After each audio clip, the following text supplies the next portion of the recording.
me! In front of me is Samsung Galaxy Tab S8 Ultra, and today I would like to show you how you can use pop-up view on this device. First of all, select one of your apps like Play Store.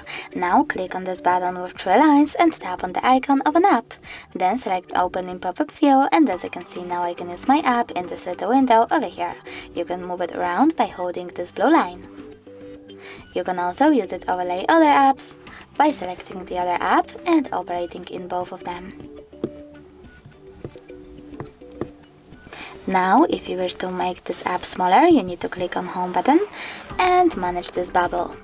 To open your app, just tap on it. If you wish to close your app in pop-up view, you need to click on this button with three lines again and simply close it in the background.